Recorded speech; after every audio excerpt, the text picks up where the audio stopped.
Assalamualaikum warahmatullahi wabarakatuh.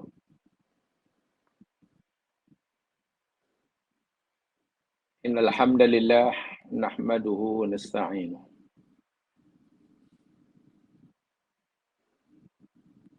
wa natubu ilaihi wa nastaghfiruh wa na'udzu billahi min syururi anfusina wa min sayyiati a'malina.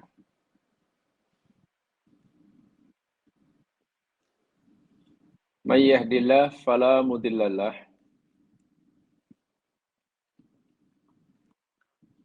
wa may yudlil fala hadiyalah.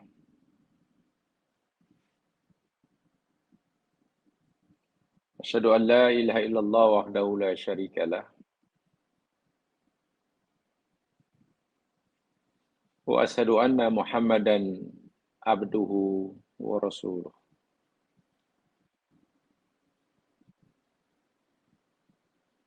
Allahumma salli ala Muhammad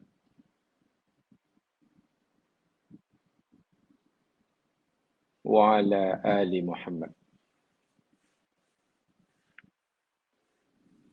Bismillahilladzi la yadurru ma'asmihi syai'un fil ardi wala fis sama' wa huwas sami'ul alim. Bismillahilladzi la yadurru ma'asmihi syai'un fil ardi wala fis sama' wa huwas sami'ul alim. Bismillahilladzi la yadurru ma'asmihi syai'un fil ardi wala fis sama' wa huwas sami'ul alim.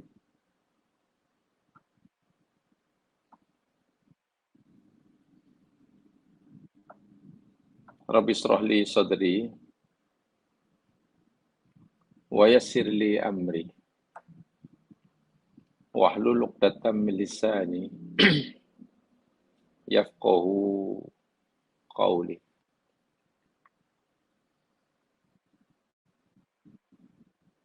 Wa ba'd.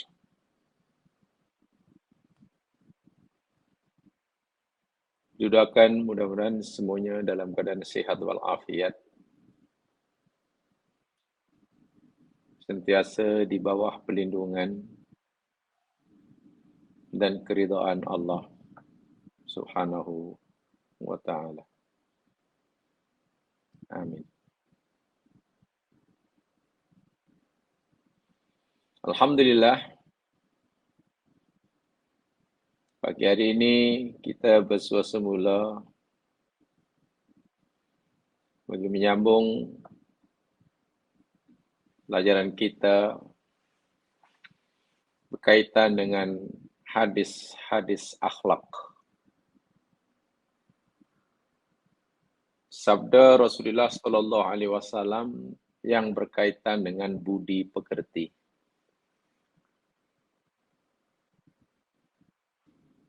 Lebih khusus hadis-hadis yang telah, sedang, dan akan kita pelajari masih berkaitan dengan akhlak ataupun budi pekerti yang buruk,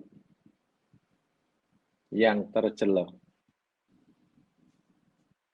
Masawi'ul akhlak.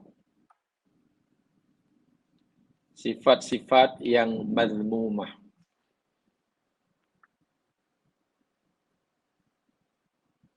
Ia melekat dalam hati seseorang. Yang tentunya tidak mudah untuk menghilangkannya. Sedangkan jika ianya gagal dihilangkan, dinyahkan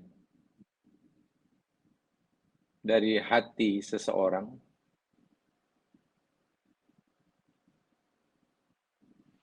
ia akan menyebabkan bukan sekadar setiap saatnya orang tersebut bertambah kesalahan dan dosanya, bahkan ada sifat-sifat dan banyak sifat-sifat buruk yang Nabi sebutkan di dalam sabdanya, menjadi penghalang, bahkan menjadi penyebab hapusnya pahala ibadah. Sebab itulah semakin faham kita kenapa Nabi amat sangat mengutamakan, mementingkan masalah akhlak dalam beragama. Tentu kita tidak bermaksud aspek akidah tidak penting. Tentu kita tidak bermaksud aspek syariah tak perlu dipelajari. Tetapi sebagaimana yang kita maklum, ketiga-tiga aspek dalam agama ini, aspek iman, aspek Islam, aspek ihsan, sungguh pun ketiga-tiganya boleh dibezakan, tapi sama sekali tidak boleh dipisahkan. Kerana antara ketiga-tiga aspek ini rupa-rupanya saling melengkapi, saling menyempurnakan antara satu dan lainnya. Bahkan telah kita ketahui bersama, seperti apa yang dipahami oleh ulama-ulama kita dahulu, seumpama oleh Imam Ibn Taymiyah, oleh murid cerdas beliau Ibn Qayyim Al-Jauziyah, seorang yang muslim belum tentu ia seorang yang mukmin. Tengok, seorang yang muslim belum tentu ia seorang mukmin. Tapi seorang mukmin pasti ia seorang muslim.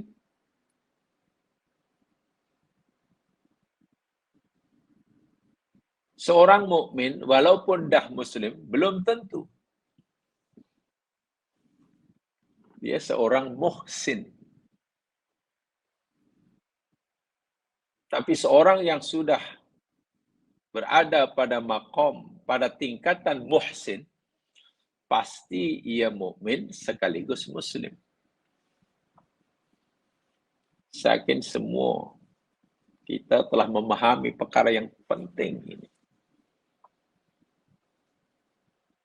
Sehingga maqam bertadayun seseorang itu sebetulnya yakni paling bawah.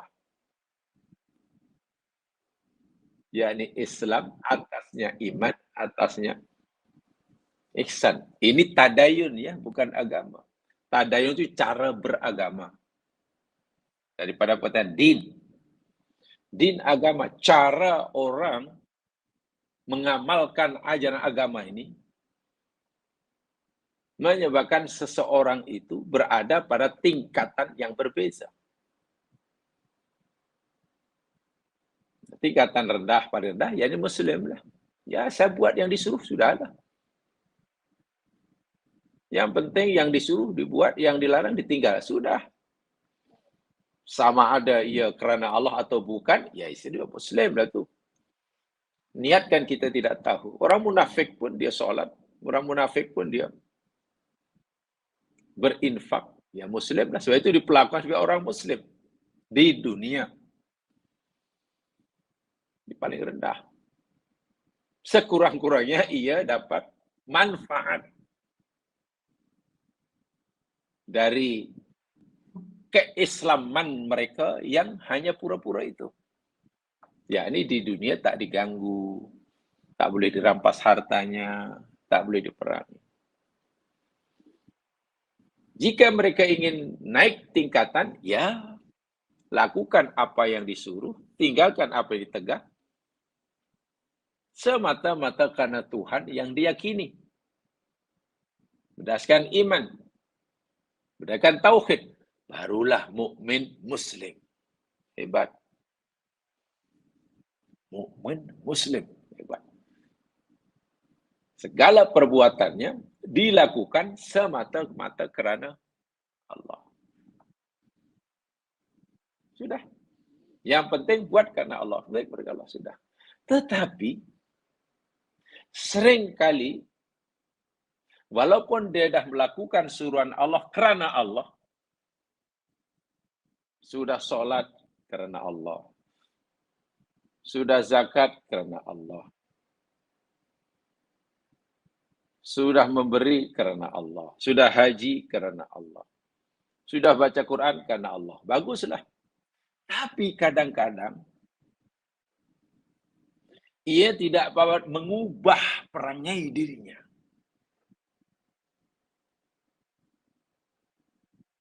Ia tidak dapat melahirkan sifat-sifat yang mulia. Anda sudah zakat? Sudah. Mana sudah Islam lah tu. Kerana siapa awak zakat ni? Ya kerana Allah lah yang suruh. Oh bagus.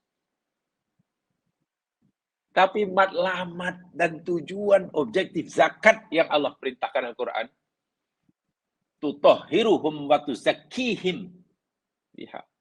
Dengan zakat itu Allah kata agar kita dapat membersihkan. Sama ada membersihkan harta kita daripada bercampur dengan hak orang lain,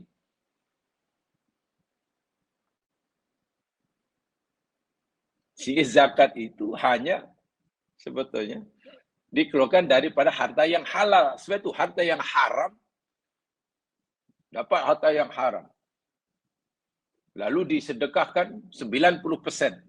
Adakah yang 10% itu jadi halal? Tetap haram. Zakat itu untuk membersihkan harta yang halal. Bukan untuk membersihkan harta yang haram. Sebab harta yang halal yang dimiliki oleh seseorang, sungguh pun halal 100%, ia belum boleh ia menikmatinya sendiri kerana di dalam hartanya tadi masih ada hak orang lain. Jadi hak orang fakir miskin. Berikan dahulu, keluarkan dahulu yang bukan hak kita. Baru Allah kata sekarang hartamu itu bukan sekadar halal, tapi sekarang aku izinkan kamu menikmatinya. Itu membersihkan harta. Masalahnya, adakah orang yang sudah istiqomah zakat, telah menjadi muslim, dan sudah kerana Allah, harta yang didapat, yang disimpan, dipastikan ia halal? Nah ini masalahnya. Dan juga membersihkan, menyucikan jiwa orang itu. Jangan ada dalam hati orang yang sudah zakat itu sifat hubbud dunya. Jika orang sudah bayar zakat, mana sudah muslim, dilakukan karena Allah, dia sudah mukmin. Tapi jika dalam hatinya masih ada hubbud dunya, ya belumlah dikatakan muhsin. Belum muhsin. Dunia perlu, iya. Ucapan ulama menakjubkan, membuat kita kagum ya. Dunia dengan kita ni jamaah sekalian, atau kita dengan dunia dan isinya ini. Dahulu pernah kita pelajari dalam hari Sabtu tu ya. Macamlah kapal bahtera di lautan dengan air laut. Air laut sangat penting bagi kapal untuk berlayar. Bila tak ada air, macam mana kapal nak berlayar?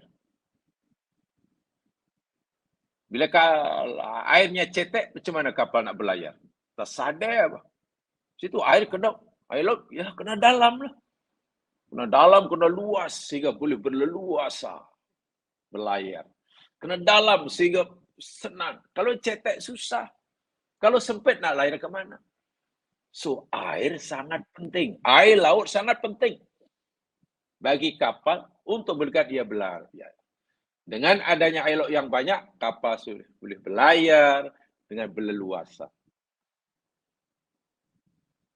Tapi pastikan air itu tetap berada di luar kapal.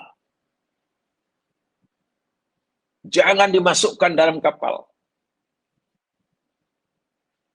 Begitu air dimasukkan dalam kapal, begitu kapal tadi dimasuki air, kapal tidak lagi mampu berlayar, tenggelam. Biar air penting, tapi letakkan di luar. Jangan bawa ke dalam, tenggelam kapal itu. Begitulah kita dengan dunia. Harta benda dunia. Memiliki harta yang banyak disuruh. Jadi kaya disuruh, bukan dilarang oleh agama. Miliki sebanyak-banyaknya. Tapi ingat, letakkan di luar. Karena dengan harta itu boleh buat macam-macam. Boleh itu, boleh tolong itu, boleh itu. Oh, macam-macam. Saya yakin, semakin banyak tuntutan syarat dapat dilakukan dengan sempurna jika orang punya harta benda, punya kuasa, punya kedudukan. Ya. Tapi letakkan di luar, jangan masuk dalam hati. Begitu kehidupan dunia, harta, kekayaan, kekuasaan sudah masuk dalam hati, melekat di sana, tenggelam kita. Macam mana supaya harta itu tidak masuk? Satu di antaranya, Quran kata, zakatlah. Sebab dengan zakat itu, supaya hati kamu tidak lagi ada cinta pada dunia. Sekarang bagaimana jika zakat istiqomah, tapi hubud dunia juga istiqomah. Nah ini yang dia hanya mukmin dan muslim tadi. Muhsinnya masih jauh. Sebab itu muhsin itu paling atas. Dan bila orang sudah muhsin, maknanya ia pasti mukmin sekaligus muslim. Nah, bicara dengan muhsin, bicara tentang ihsan, inilah satu di antaranya, kosongkan hati. Bersihkan hati, nyahkan dari dalam hati ini sifat-sifat yang mazmumah. Masawiul akhlak. Perangai-perangai yang buruk. Karena anggota tubuh badan itu hanya askar. Ia melakukan apa yang diperintahkan oleh rajanya. Rajanya ada dalam hati. Dan lebih dahsyat lagi.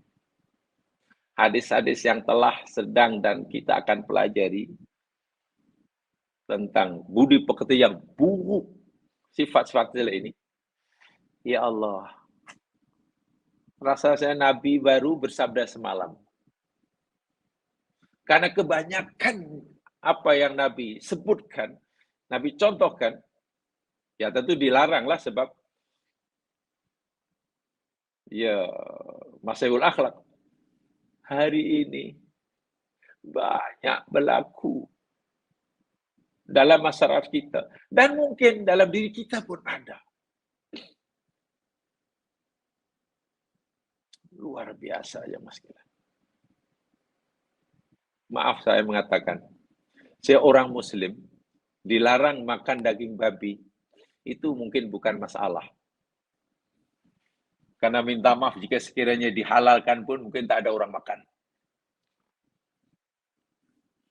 Orang muslim dilarang minum arak, itu baginya tak ada masalah. Larangan minum arak bagi seorang mukmin muslim, bagi orang Melayu hanya tak ada masalah. Bahkan jika dihalalkan pun mungkin tak ramai yang minum. Karena mungkin tak sedap. Buktinya macam mana tahu-tahu arak itu tak sedap? Tengok orang minum sikit-sikit itu mak tak sedap dah. Tapi tengok orang minum cendol. Sirap. Wah, segala habis. Itu mana sedap.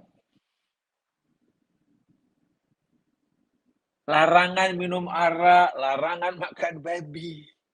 Daging babi. Tak ada masalah bagi orang mukmin. Nak patuh, nak mematuhi, tak ada masalah. Tapi coba kalau larangan itu berkaitan dengan sifat-sifat yang tercela. Contohnya, mari kita baca hadis berikut. Masalah kata masalah. Kita rasa berat atau tak berat? Tapi seberat apapun, wajib kita tinggalkan. Buka kitabnya. Kita akan pelajari hadis berikutnya. Ada yang ke 1524.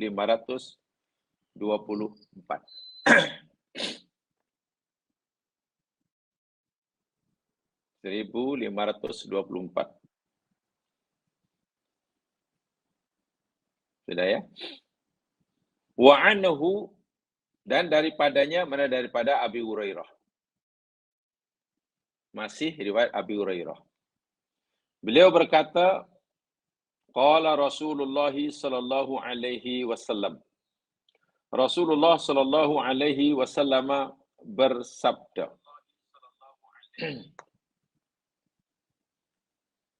La tahasadu. Janganlah kamu saling dengki-mendengki. Nomor 1. Kita baca dahulu ya, kita belum tak terangkan dahulu. Apa adanya dahulu. Janganlah kamu saling dengki-mendengki. Larangan saling dengki ya Mas kan. Ini Nabi telah sampaikan 1400 tahun lebih yang lalu. Seakan-akan macam alamat tadi. Saya yakin dan percaya seyakin-yakinnya. Orang yang dengki atau saling dengki pada zaman Nabi, saya yakin pasti relatif sedikit. Kalau kita tidak mau mengatakan tidak ada, kalau ada pun pasti sedikit. Apalagi selepas Nabi kata, jangan kamu dengki-dengki. Ketika umat Islam hidup pada zaman Nabi, yang kalau ada suka dengki, sikit, mungkin boleh dikira dengan jari, itu pun Nabi ingat, jangan kamu saling dengki-mendengki. Agak-agaklah. Ketika umat Islam sudah tidak sedikit lagi yang mengamalkan dengki-mendengki. Bahkan dengki-mendengki hampir dianggap sebagai sunnah kehidupan. Macam mana agak-agak larangan Nabi. Mungkin bukan la tahasadu sekali. Mungkin Nabi terus la tahasadu, la tahasadu, la tahasadu. Tak tahulah mungkin berapa puluh kali. Sedangkan tadi saya katakan, ketika umat Islam pada zaman Nabi, kalaupun ada yang pendengki, itu boleh dikira dengan jari. Nabi dah ingatkan sekeras itu. Ini nahi ya mas sekalian. Al-aslu fi nahi at-tahrim. Haram. Bahkan hasad termasuk dosa besar kan, disebut dosa besar. Ulama Az-Zahabi. Itu nomor 1. Sekarang tengok. Dan saya ulangi. Larangan minum arak, larangan makan babi. Tak ada masalah, ringan. Ya Allah, ya samina wa ta'na. Ya Allah, engkau larang kami makan babi. Ya, tak ada masalah. Kami yang tak makan pun. Jika kau halalkan pun kami tak makan. Coba kalau, jangan dengki orang mukmin. Yang ini susah sikit lah. Coba. Larangan yang haram, karena sudah jadi semacam budaya, sehingga pelakunya tidak merasa salah, Bahkan mungkin dianggap ya dengki itu zaman sekarang ini yang persaingan duniawi yang sangat ketat ini. Bukannya haram, ya mungkin makruh lah dengki itu hukumnya. Diturunkan. Hukumnya turun daripada haram jadi makruh. Yang lain pula, saya pikir bukan makruh lah, mungkin fardu kifayah agaknya. Jadi mesti ada yang mendengki, jangan sampai tak ada. Wah, nanti lama-lama tak. Dengki itu bukan hujah, sunnah muakkadah. Mari kita renungkan ini. Yang kedua, wala tanajasu. Wala tanajasu. Jangan kamu saling tajasus. Tajasus itu mencari-cari, mengurek-urek kesalahan orang. Allahu Akbar walillahil hamd. Bila orang sudah ada penyakit dengki dalam hati, ada dengki kepada dengki tidak perlu saya ulangi ya apa pengertiannya karena dahulu telah kita pelajari panjang lebar jadi tak perlu mengulangilah sarahan tentang dengki. Bila orang sudah ada rasa dengki daripada B, pastilah keinginan untuk mencari-cari keburukan B. Pasti apa yang salah? Pasti orang. Tanya orang, tanya ini. Korek-korek kesalahan dia. Dicari-cari kesalahan. Untuk dihibahkan, untuk didedahkan. Oh, lagi salah lagi. Sebab kalau dah tahu kesalahannya, apalagi orang itu, orang yang tak disukai, kan pasti akan diberitahu pada orang lain. Namanya ghibah. Namanya ghibah. Jadi dosa, beranak pinak. Sekian. Jadi sekarang aja tengoklah. Coba apa yang tidak dilakukan? Orang kadang seorang tuh menghabiskan masanya hanya untuk mengorek-orek kesalahan orang. Termasuklah kesalahan orang itu dengan Allah pun dikorek-korek. Apa itu yang disuruh oleh agama? Bukan disuruh agama jika kita mengetahui kesalahan dengan oleh orang lain, kita suruh nasihati dia, dekati dia. Dan pastikan sembunyikan nasihatmu itu kepada orang itu daripada orang lain. Kalau kita nak nasihati pastikan nasihat kita pada itu tidak diketahui oleh B, oleh C dan seterusnya. Begitu sekali. Artinya apa? Nabi kata jumpa dia, pegang tangannya. Begitu bahasa Nabi. Cakap berdua. Ini tidak menasihati, tidak korek-korek. Kadang-kadang naik takut ini mas sekalian. Mengikuti berita dalam media cetak, media elektronik, dalam FB, jamaah yang mungkin yang suka main FB itulah, suka main Instagram tu, tolong ya dijaga ya, dijaga.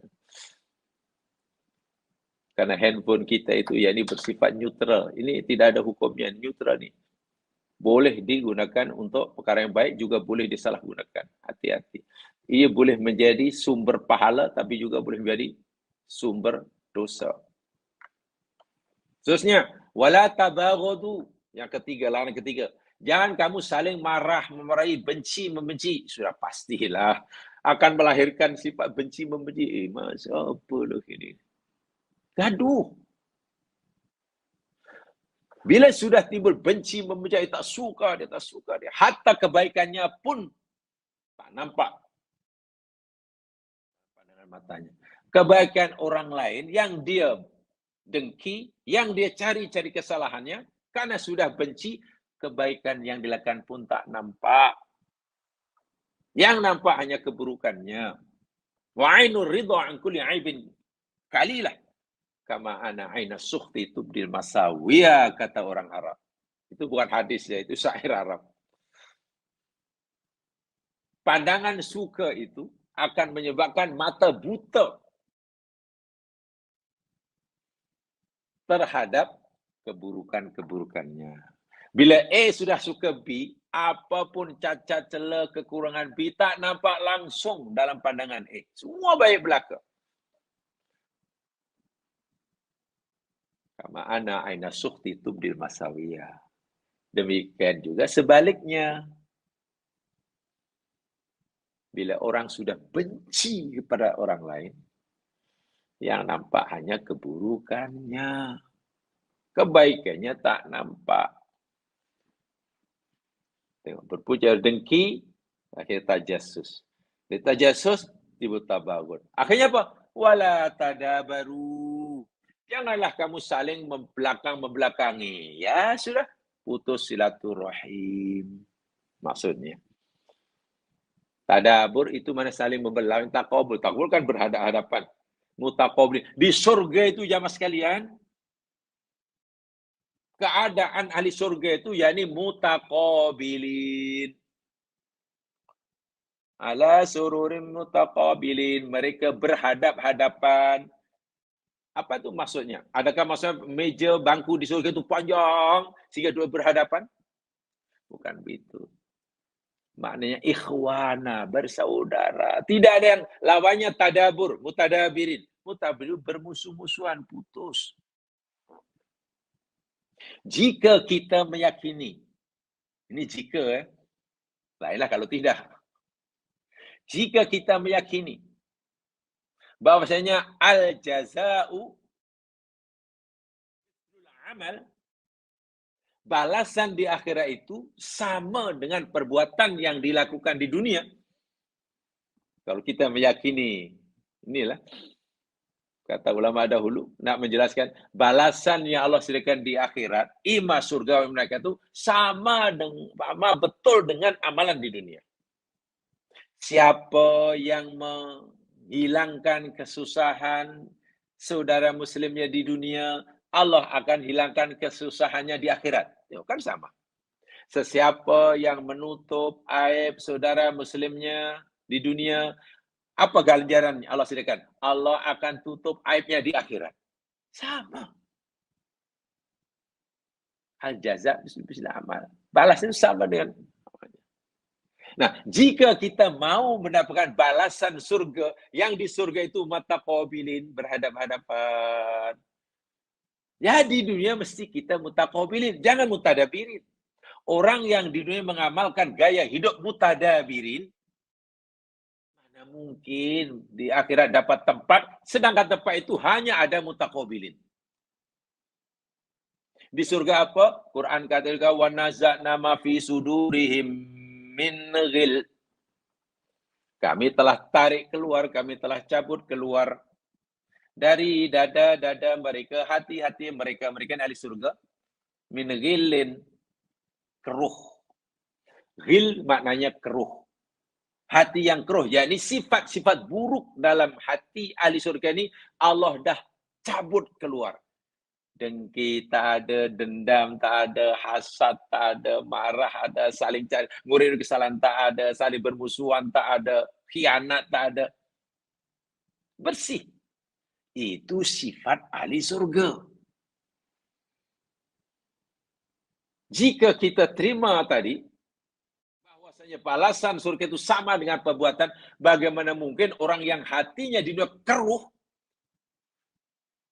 ia mengharapkan nanti di akhirat bergabung dengan orang-orang yang hatinya sudah bersih. Mana mungkin di dunia dia pendengki, ada tajassus, ada tabaghut, ada tadabbur, dia ingin duduk di tempat bersama orang yang hatinya sudah bebas daripada ghillun, mutaqabil, ikhwanan. Tidak mungkin kan? Jadi untuk dapat pahala di surga itu, amal kita di sini. Bahkan orang yang enggan bayar zakat, kan zakat itu uang zakat itu dibakar, lalu disetrikakan dari bagian kanan kiri badan dia dan belakang dia. Itu sama dengan perbuatan di dunia. Karena orang yang bakhil, macam itulah pernah di dunia. Ada orang datang minta bantuan, sedangkan ia mampu membantu, bukan malah berceria mukanya, berkedut, kerut macam tu. Senang ya engkau minta bantuan, susah kami mencari, kamu senang. Itu yang mula-mula beri respon, gosok itu dengan api, dengan wang zakatnya. Kemudian ia Itu. Digosok itu badan sebelah kanan. Kemudian membelakangi, gosok dari belakang. Sama. Subhanallah. Yang berikutnya, wala yabi' ba'dukum ala bai'i ba'din. Nah, ini nanti penjelasannya kemudian ya. Ini saya terjemahnya saja. Dan janganlah sebagian kamu menjual atas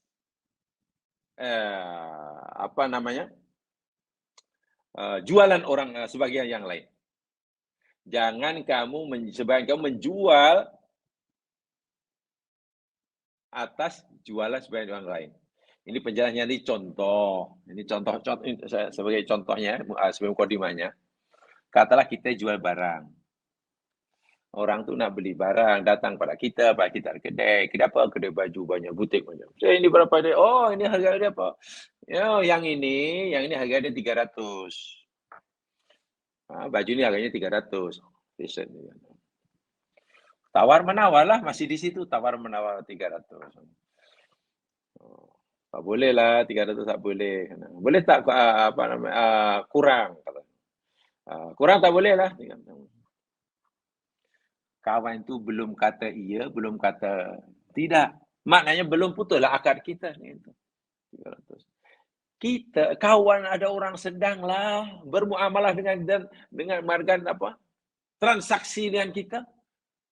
Tiba-tiba ada orang masuk pula. Sana beli baju ni berapa je? Ya, awak nak beli. Okey, saya jawab awak. Saya jual pada awak. 300 ya? Okey, 300 saya beli. Kita menjual barang kepada A. A itu belum, kata tidak pun belum, kata iya pun belum, masih khiyar.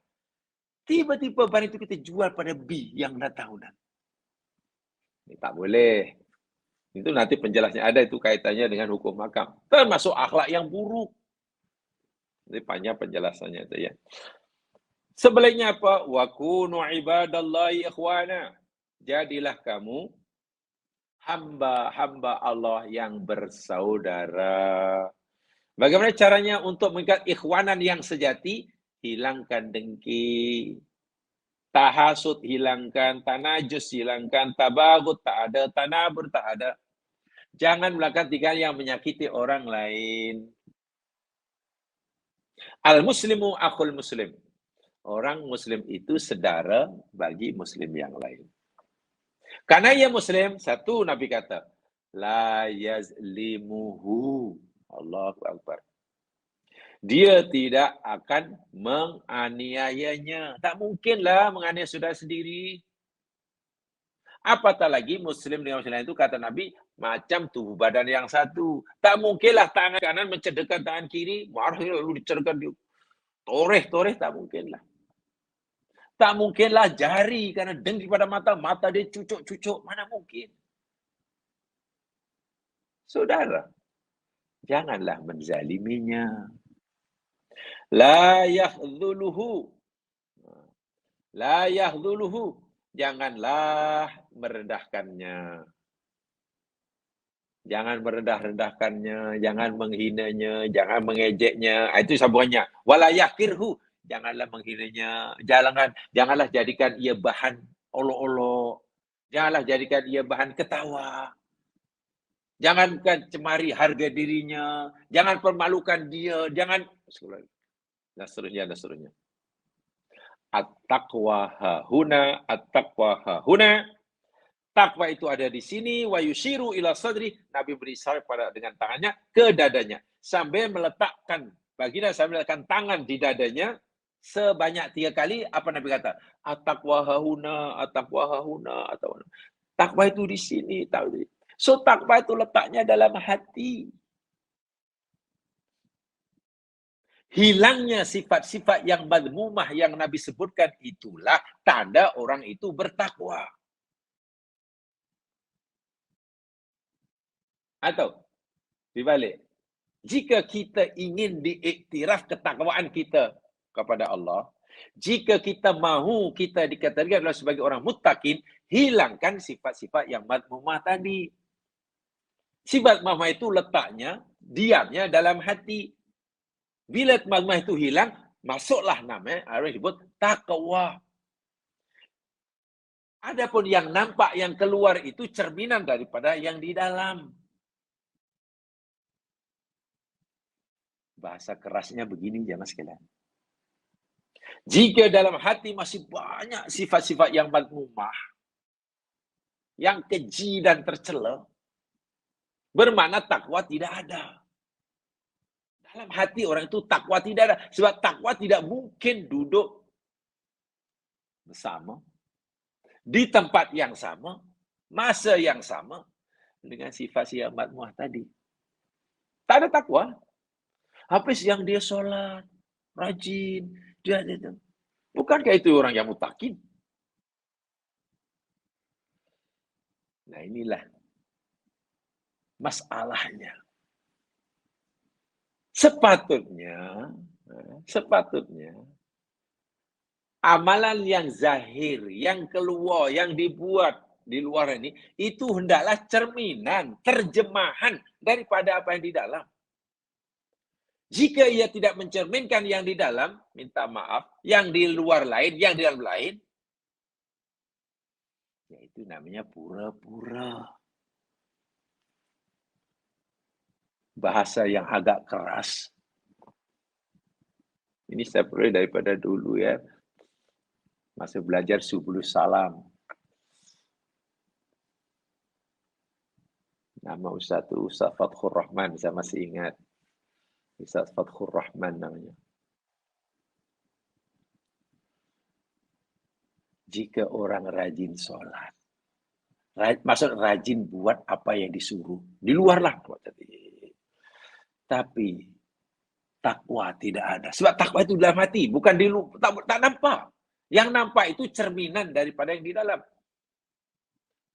Tapi dalam hati tak ada takwa. Macam mana tahu ada takwa? Ya, karena sifat-sifat madmuah masih banyak berkumpul dalam hatinya.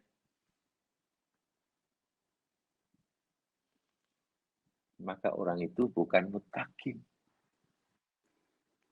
Ya, orang pura-pura. Kalau dalam bahasa agama ya Mas kalian. Ya tak samalah dengan apa yang diperlihatkan di hadapan manusia dengan apa yang dia pertontonkan, persembahkan kepada Allah Subhanahu wa taala. Allah melihat yang dalam hati gelap gulita, kotor, busuk. Tetapi ia memperlihatkan zahirnya pada manusia cantik, indah, harum. Coba mana yang dinilai oleh Allah? Yang ada dalam hati. Ini salah satu daripada maksud sabda Nabi dalam hadis yang telah pelajari kan belum ya? Innallaha la yanzuru ila asamikum wala ila suwarikum walakinnallaha yanzuru ila qulubikum.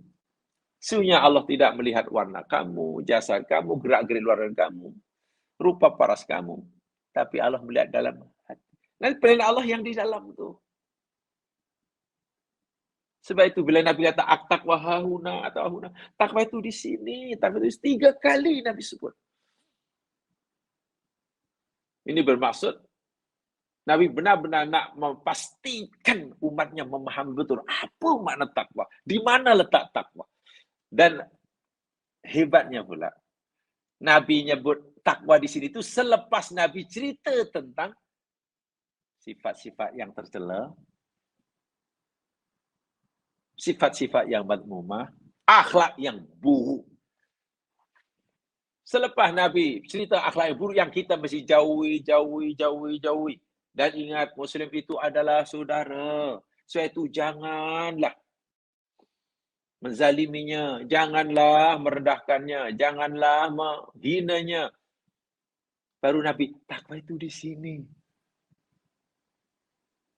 Jadi takwa baru ada pada hati seorang jika masawil akhlak itu sudah keluar.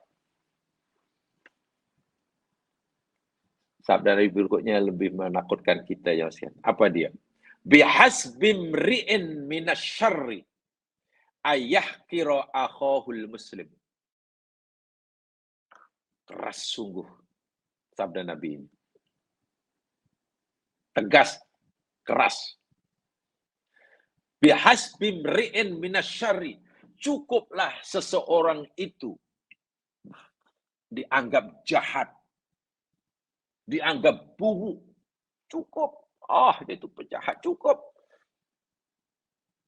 Cukup setelah seseorang itu dikatakan syar. Ini orang Muslim maksudnya. Ayah kira akhahul Muslim. Karena ia menghina, mencela, merendahkan saudara Muslimnya. Tengok, Nabi hanya sebut satu ya perbuatan yang ia lakukan. Jika ada A Muslim, lalu menghina saudara Muslim mana? B. Menzaliminya, menghinanya, menghasatnya. Cukuplah. Itu sudah cukup untuk kita kata itu buruk. Itu orang yang sangat buruk sekali. Seakan-akan ya, kalau ini seakan-akan. Nabi macam tidak mempertimbangkan. Dia rajin sholat, dia rajin baca Quran. Dan hebatnya pula pada waktu itu sahabat tak ada yang bertanya. Ya Rasul, seseorang itu sudah cukup boleh dipanggil sebagai orang buruk, syar. Karena dia menghina orang Muslim, mencela, menghasad ini. Tapi solatnya banyak ya Rasul, macam mana tu? Mengajinya rajin ya Rasul. Belajarnya rajin. Koleksi kitabnya banyak, macam mana ya Rasul? Sayangnya sahabat tak ada yang bertanya begitu ya Mas. Kalau sahabat tanya begitu dan kita tahu jawaban Nabi.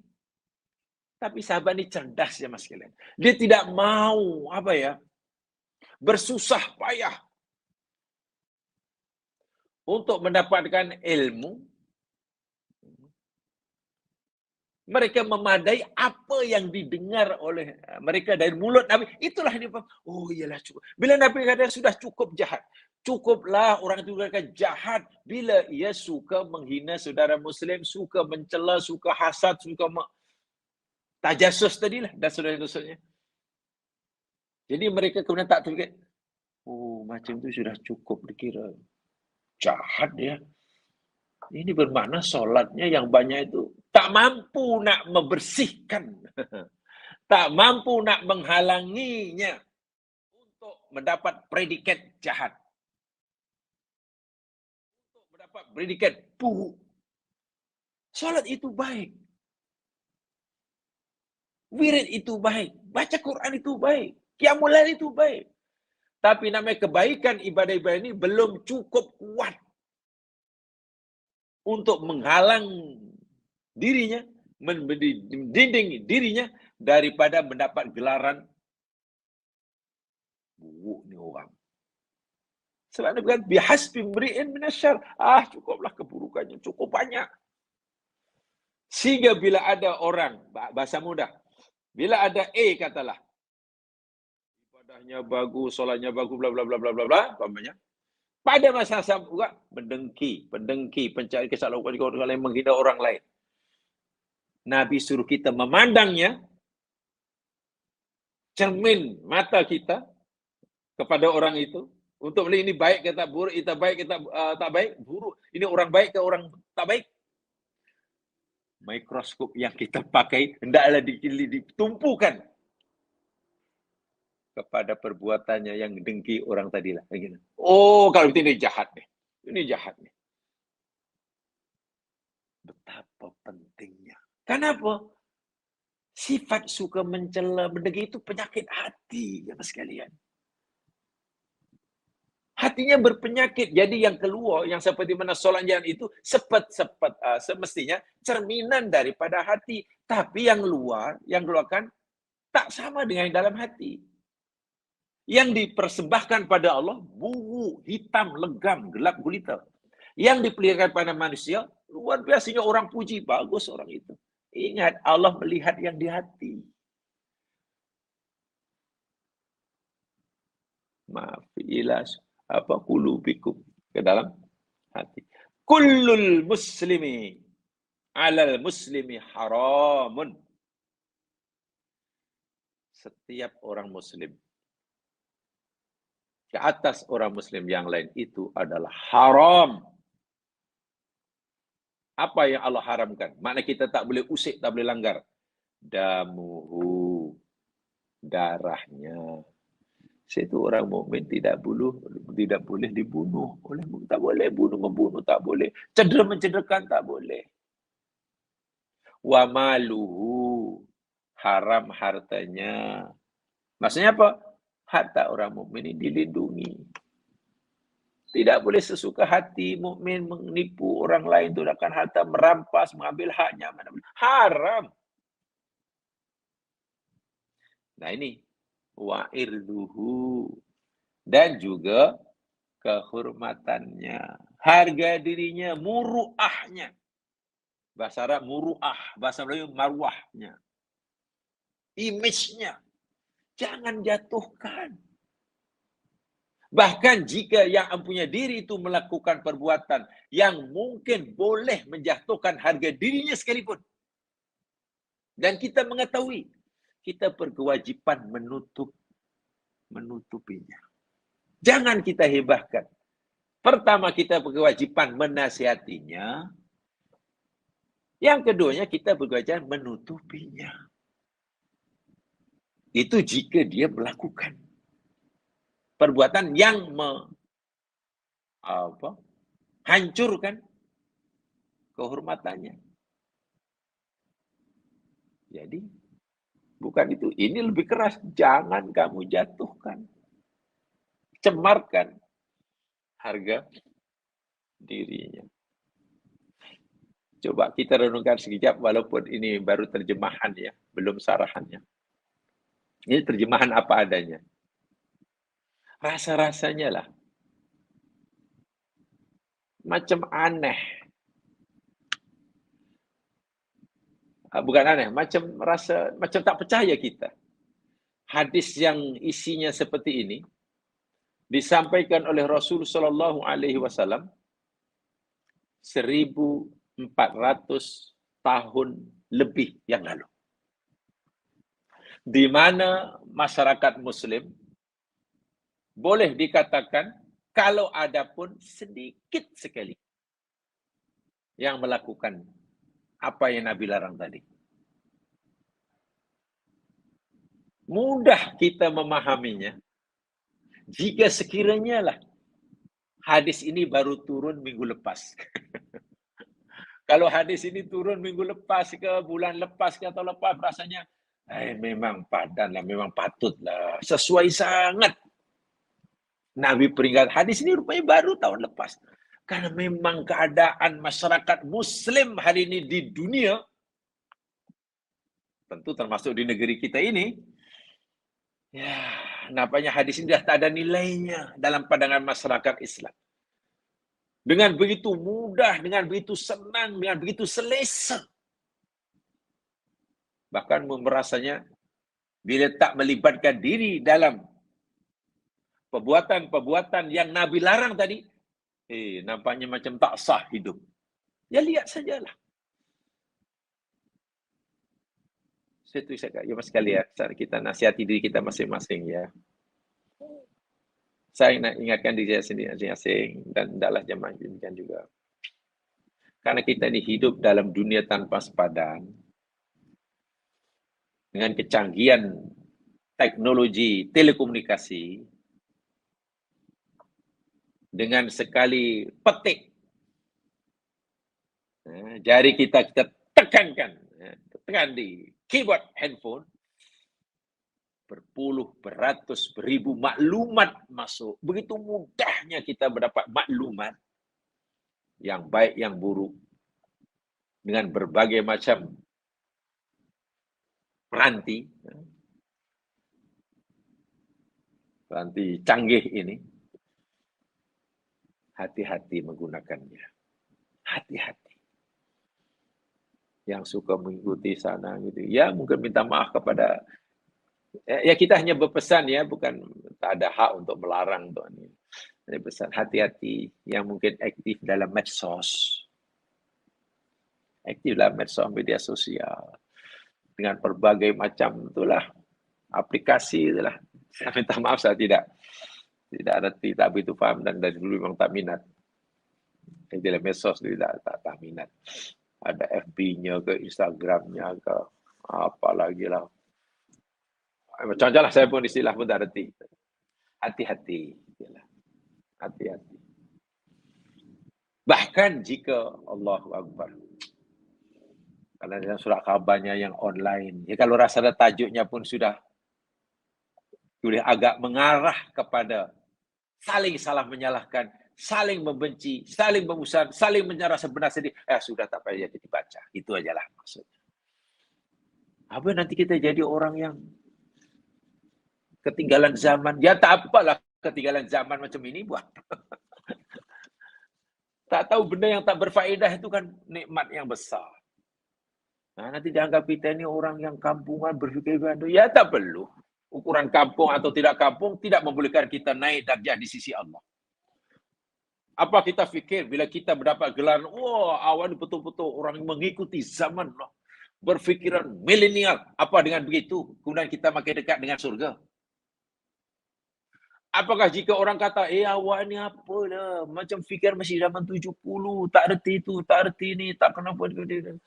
Apakah dengan gelaran masyarakat seperti itu kepada kita, akan menjadikan kita terhumban dalam neraka?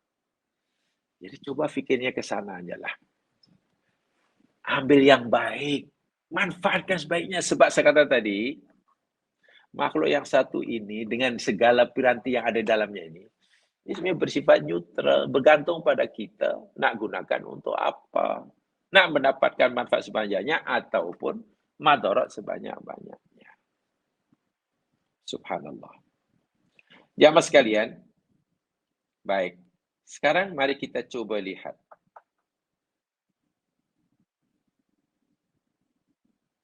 Ada hadis lain. Hadis ini riwayat Muslim ya. Jadi hadis sahih ya. Tak perlu dipertikaikan. Ada hadis lain yang senada dengan hadis ini. Saya perlu sampaikan juga. Kalau dalam Subul Salamnya disebutlah, tapi kalau dalam Bulul Maram itu tak ada lah. Jadi hadis yang bersumber daripada Abu Darda. Abi Darda. Ingat Abu Darda ini orang Madinah, Ansor, yang Nabi dahulu persahabatkan dia, disahabatkan dia dengan Salman Al-Farisi. Kan muhajirin oleh Nabi ini sampai ke Madinah, langkah pertama Nabi yakni mempersatukan muhajirin dengan Ansor dengan cara kamu ini saudara kamu, ini saudara kamu, mempersaudarakanlah. Nabi persaudarakan. Dan kebetulan Nabi saudarakan Salman Al-Farisi. Maksudnya dia orang Madinah ya, orang Madinah. Dipersaudarakan dengan Abu Darda. Kisahnya banyak tuh pengajaran daripada dua sahabat yang hebat. Abu Darda ini orang sangat qanaah. Zuhud. Yang kadang berlebihan. Dia ibadah ritual sehingga tanggung jawabnya kepada keluarga dia, menjadi kurang. Akhirnya ditegur oleh Rasulullah. Walaupun dia beli seorang sahabat yang hebat. Mereka sebuah hadis. Hadisnya diriwayatkan oleh Imam Ahmad bin Hanbal dalam musnadnya dan Imam Turmuzi dalam sunannya.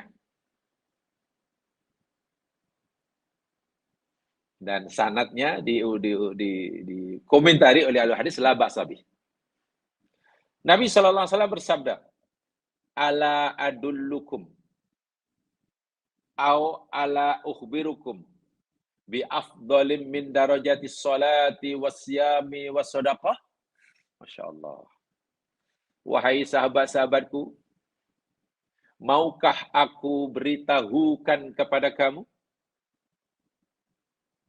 sesuatu yang lebih afdal, sesuatu yang lebih utama daripada darjah solat, daripada darjah puasa, daripada darjah zakat. Sedekah itu, orang yang sedekah kan darjahnya tinggi. Orang yang solat kan sampai darjah tinggi. Orang puasa tinggi. Jadi Nabi bertanya pada sahabat, kamu mau tak aku beritahu Sesuatu yang lebih utama daripada itu semua. Lebih utama, lebih tinggi daripada darjah solat, darjah sedekah dan puasa. Ada main dalam hadis ini maknanya solat sunat, sedekah sunat, puasa sunatnya. Apalagi sahabat ni haus ilmu. Sementara gurunya, yang Muhammad pula, memberitahu begitu, ya mestilah jawaban mereka, bala ya Rasul, bala. Ya benar ya Rasul, benar. Kami nak sangat tahu, apa ada lagi ke? Ada ke yang lebih utama daripada darjah solat, darjah puasa, darjah sedekah? Nabi tak sebut zakat, sedekah. Ini sehingga ulama hadis memain solat itu solat sunat, puasa itu puasa sunat, sedekah itu mana sedekah sunat bukan zakat. Ya kami mau. Ada ke ya Rasul Nabi itu? Sebab saya fikir dengan solat sunat sudah tinggi, puasa sunat. Ada. Pertama, Nabi kata, islahu dzatil yamin. Mendamaikan. Islah itu memperbaiki. Kalau benda rusak, memperbaiki. Kalau benda putus, menyambung semula. Kalau benda itu keruh, menjernihkan. Hubungan antara manusia Muslim. A dan B Muslim. Gaduh. Kita jadi penengah. Hubungan antara A dan B sama Muslim keruh, kita menjernihkannya. A melihat B dengan muka masam, B melihat A dengan mata merah. Lalu kita coba masuk tangan, ingin membuat keduanya bila jumpa, bila melihat, tersenyum, ceria. Itu namanya islah. Kalau kamu lakukan ini lebih utama daripada solat. Solat sunat tentunya ya, daripada puasa sunat, daripada sedekah. Oh iya, ya Allah, ya Tuhanku. Rupanya ada amalan yang lebih tinggi daripada. Malah qiyamul lail itu kan besar pahalanya ya mas sekalian. Quran sebut. Ada yang lebih besar. Dan yang lebih susah. Puasa sunat ringan, mudah daripada islah. Tak kena gaya, silap langkah, kita malah dimusuhi oleh dua-duanya. Dicaci kan. Fa inna fasada dzatil yamin la tabayyin al-halikah. Bukan dzatal yamin, dzatal bain. Minta maaf. Islahu dzatil bain, bukan yamin. Memperdamaikan hubungan antara bainakan antara dua orang mukmin tadi. Menjernihkan hubungan antara keduanya, menyambung hubungan antara keduanya dah putus. Karena sesungguhnya fasadu dzatil bain, sesungguhnya rusaknya hubungan antara dua mukmin, dan B mukmin tapi sudah putus, keruh, memasang muka, tak tegur siapa, mencurigai, tahasud, tabagut, tadabur. Al-haliqah. Haliqah itu kalau dalam bahasa harfiahnya, mencukur licin. Halaqah itu kan mencukur. Kalau khalaqah mencipta. Orang yang pergi umrah atau haji, namanya ikhram haji atau ikhram umrah kan, bila tahallul kan suruh halqus sya'ri, halqur ra'si. Itu maknanya membotakkan kepala, cukur rambut hingga botak, halaqah. Kalau hanya potong namanya qasrun. Qasr boleh saja. Hanya kalau orang yang membotakkan kepalanya masa tahallul, Nabi doakan 3 kali agar Allah ampunkan dosanya. Kalau hanya potong sikit-sikit, Nabi doakan sekali saja. Sesungguhnya rusaknya hubungan antara dua orang mukmin itu ada haliqah, pencukur. Sahabat lagi bingung. Apa kena mengena, apa hubungan antara rusak dengan mencukur. Apa kena? Sahabat hanya memahami mencukur itu mencukur rambut ya hingga botak. Sikit-sikit lompat hingga botak, sikit-sikit. Licin. Oh, maksudnya al-haliqatu la aqulu tahliqur ra'syar. Aku kata halikoh, aku tak bermaksud cukur rambut. Bukan, sahabatku. Bal tahlikuddin. Sebenarnya ia adalah mencukur bersih agama. Artinya, bila hubungan antara A dan B ini tidak mesra, bergaduh, putus, keruh, saling membenci, saling mendengki, dah rusaklah hubungannya. Rusaknya hubungan itu bermakna dia sedang mencukur sikit-sikit hingga licin. Bukan rambutnya, tapi agamanya. Yang jadi mangsa bukan rambut hilang dari kepala. Yang jadi mangsa agama hilang daripada dirinya. Subhanallah. Nabi tak kata hilang pahala solatnya. Nabi tak hanya kata hilang pahala puasa sunatnya.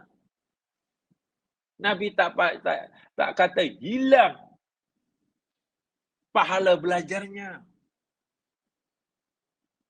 Nabi kata mencukur licin hingga hilang agamanya. Bahaya tak bahaya?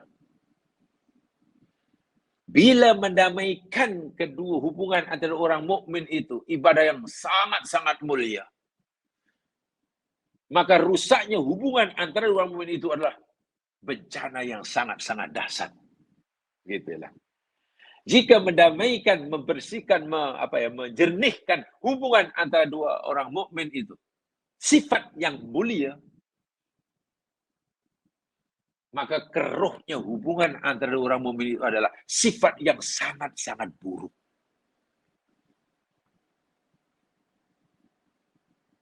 Jika kita berjaya menasihati dua orang yang saling dengki-mendengki, sehingga mereka saling maaf-memaafkan, menjadi bersaudara, saling ikhlas, saling tanasuh, itu sifat yang mulia.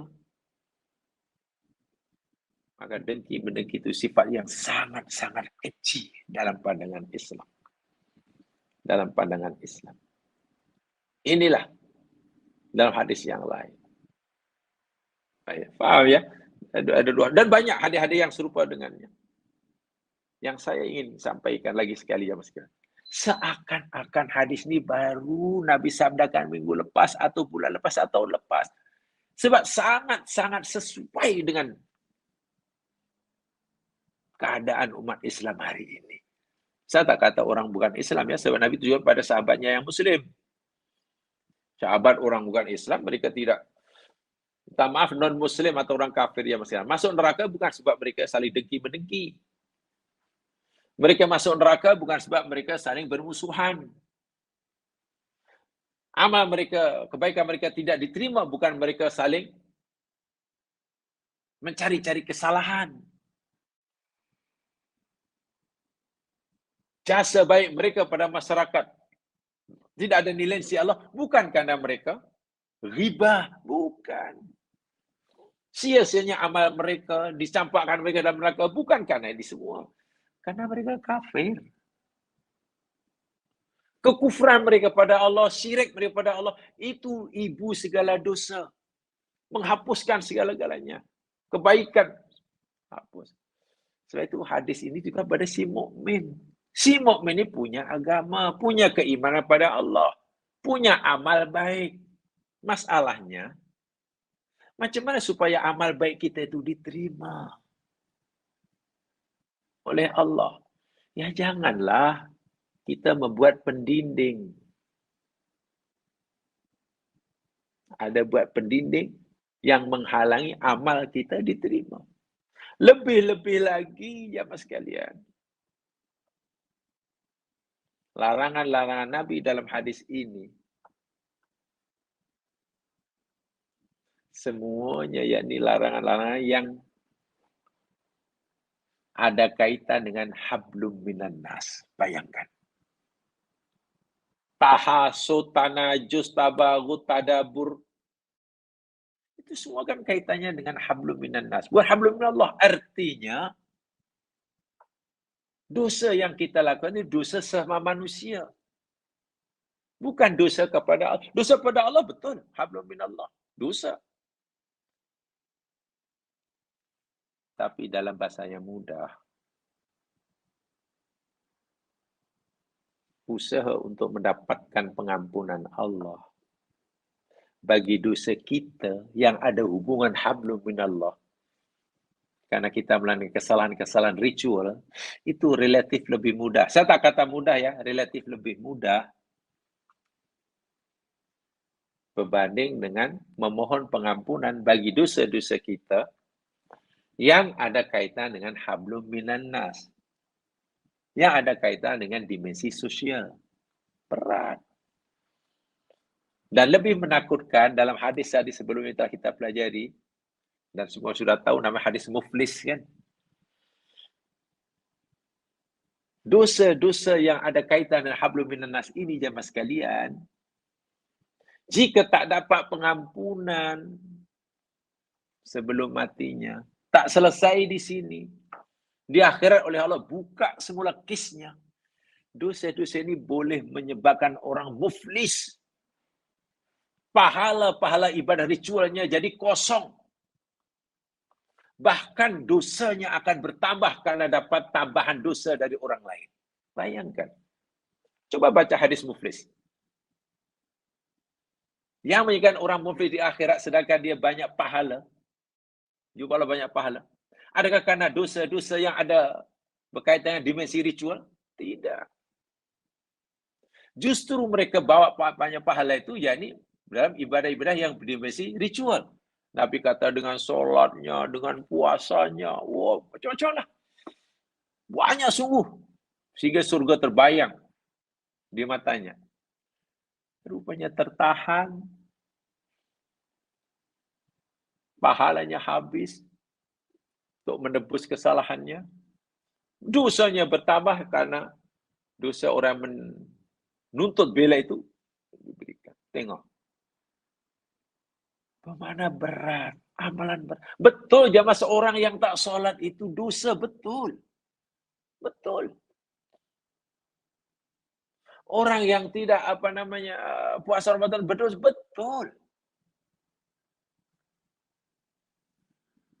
Orang yang soal ikut suka hati, tak ikut tuntunan salah, betul.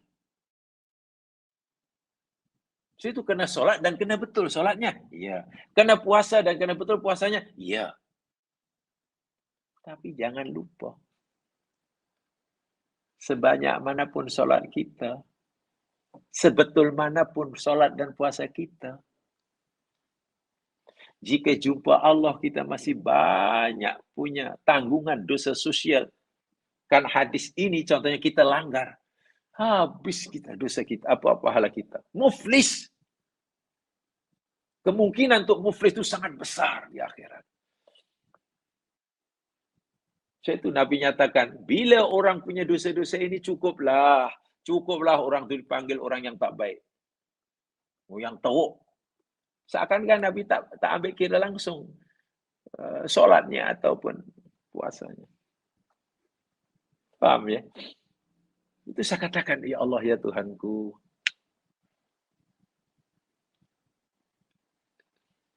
Saya pernah membayangkan begini ya Mas Kan. Semasa mengkaji semula lah hadis ini, baca semula sebelum saya sampaikan. Pikiran saya terbayang. Bagaimana ya jika sekiranya ada salah seorang sahabat yang pernah mendengar sabda Nabi ini. Masa Nabi bersabda ini dia ada di situ.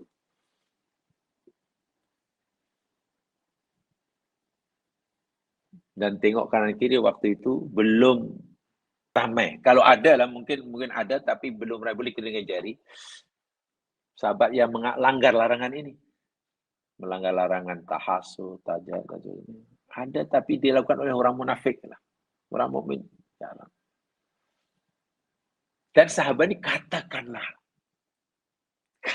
ya, dihidupkan semula oleh Allah dari alam barzah.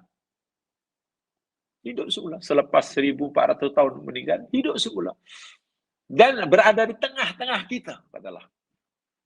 Berada di tengah-tengah kita. Jadi warga Malaysia. Lalu tengok keadaan dia pergi masjid, tengok di masjid. Macam itu ke keadaan di masjid. Tengok ke pasar, macam itu ke di pasar. Tengok ke apa lagi punya ke supermarket. Tengok ke NGO, tengoklah ke negara, tengoklah dalam dunia perniagaan, tengok dunia politik. Lalu baca surah apa katakanlah. Tak tahu apa agak yang terfikir oleh sahabat. Jika kalau tu benar tak mungkin ya, mustahil ya. Tiba-tiba dia kan dah melihat sini. La ilaha illallah Rasulullah. Nabi dah beritahu 1400 tahun. Yang waktu itu kami susah nak cari siapa yang melarang larangan Nabi ini. Pada zaman sahabat mungkin kesulitan nak mencari siapa agak-agak yang dimaksudkan oleh Nabi ini. Karena ada tapi susah. Semua rukun damai antara Ansor dan Muhajirin. Jangankan sesama Ansor, jangankan sama Muhajirin. Antara Ansor Muhajirin pun mesranya luar biasa. Tiba-tiba sekarang mudah dicari. Tak kira di mana pun. Jangankan di pasar raya, jangankan di dunia perniagaan, jangankan di dunia politik, jangankan di majlis kenduri. Sedangkan di masjid pun sering berlaku. Mungkin sahabat ni, kalaulah ada, tapi mustahil ya sahabat dihidupkan sebulan. Mungkin pingsan baliknya mas sekalian.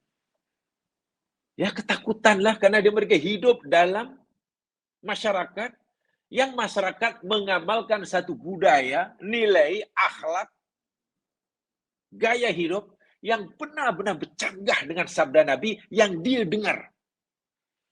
Tak gerun macam mana? Pasti gerun. Ini kaitannya dengan hati yang responsif ya mas sekalian. Situ hati responsif itu perlu. Yang Quran kata wajilat qulubuhum itulah. Dalam surah Al-Anfal itu kan. Dia juga nama Allah wajilat qulubuhum yang kebanyakan orang menerjemahkan wajilat qulubuhum, takut hati dia. Takut. Wajilat tu takut. Tidak salah. Tapi apa maksud bila dengar nama Allah takut? Wajilat qulubuhum macam itu kah? Kalau dulu tu makna itu jantungnya problem. Dengar azan Allahu Akbar, jantung dia. Darah pula tu. Itu high blood. Itu heart problem. Itu high blood problem. Apa begitu? Bila tak dengar Allahu Akbar, tenang. Tapi dengar Allahu, ya saya fikir tidak salah terjemahan itu. Tapi saya memilih makna yang kedua. Masa belajar dulu. Wajah qulub jadi hati yang responsif. Baca ayat Quran seakan-akan, ini macam untuk saya ya. Ditujukan pada saya ya. Dalam hati mereka ada penyakit. Lalu Allah tambahkan penyakitnya. Ini aku nih. Ini aku nih. Baca hadis pula.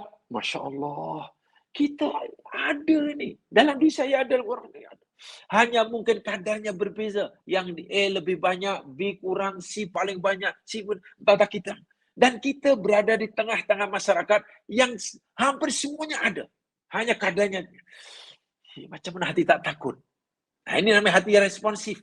Jangan baca hadis seperti ini. Kalau seorang diri langsung tak rasa apa-apa. Nabi bagi tahu dah ini sabda ini dah 1400 tahun dahulu dah. Larangan tu dah biasa dah. Allahu Akbar. Mari kita berlindung pada Allah daripada punya hati yang seperti itu. Hati mesti responsif.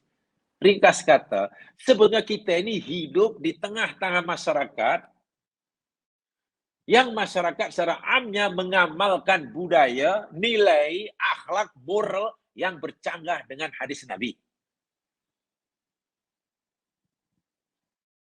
Bahasa kasarnya, merasa selamatkah kita daripada kemurkaan Allah? Bila kita hidup dengan masyarakat yang seperti ini. Rasa amankah kehidupan kita daripada azab Allah? Senangkah bagi kita untuk mendekatkan diri kepada takut pada Allah kalau tidak dengan bersungguh-sungguh? Sedangkan persekitaran kita berkaitan tidak kondusif. Kesadaran akan perkara ini mesti ada dalam setiap diri kita. Itu tanda hati responsif. Pertama sih ada kesadaran terhadap benda hakikat, realiti yang seperti ini. Berdasarkan hadis Nabi ya. Jadi tolong hadis Nabi ini dipraktikkan, diterjemahkan atau ditayangkan, dibentangkan di depan mata kita, di depan masyarakat kita hari ini. Sebab kalau hadis ini kata kita, Nabi hanya cerita keadaan masyarakat pada masa itu, sedikit sekali, itu pun kalau ada. Itu pun jika ada orang mukmin yang saling dengki-mendengki, tasawuf, sedikit sekali. Yang pasti ada itu kalangan orang munafik lah. Tapi kalau nak cari hari ini, Allahu Akbar. Itu ya, la tahasadu. Kan larangan tadi la tahasadu. La yasub batukum ba'dun. Janganlah sebagian kamu membenci sebagian lain, atau hasad yang pun benci. Dan hasad seperti yang kita faham semuanya ya, tamni zawal nikmatil ghaib azza wa jalla. Hasad itu yang diletakkan dalam hati yang sekalian. Apa dia? Berangan-angan, mengharapkan hilangnya nikmat, kesenangan, nikmat yang Allah berikan pada orang lain. Susah. Melihat B senang, umpamanya. Naik jawatan ke, untung ke, macam-macam. Lalu dalam hati ini, harap-harap lah, aku sukalah kalau ini dibuang kerja. Saya sukalah, harap-harap lah ini, tahun ini rugi. Haraplah ini dapat musibah. Mengharap dalam itu namanya hasad. Karena tak suka. Minta maaf ya. Tak suka nikmat orang lain itu ada. Mengharapkan nikmat itu hilang. Itu namanya hasad.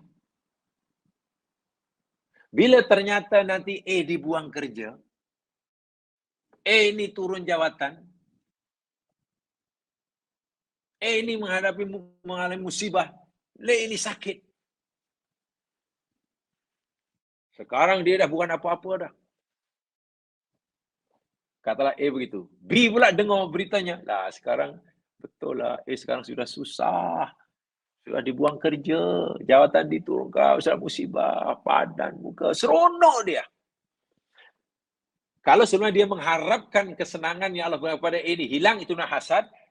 Setelah terjadi betul, hilang kesenangannya. B dengar pula senang, seronok, gembira, sujud syukur, keduri. Itu namanya syamata. Dosa lagi. Kalau hasad hanya sekadar sebatas mengharapkan nikmat orang lain, kesenangan orang lain itu lenyap daripada. Walaupun tak semestinya nikmat itu akan kembali pergi ke dirinya. Lalu dengar pula seronok. Syamata.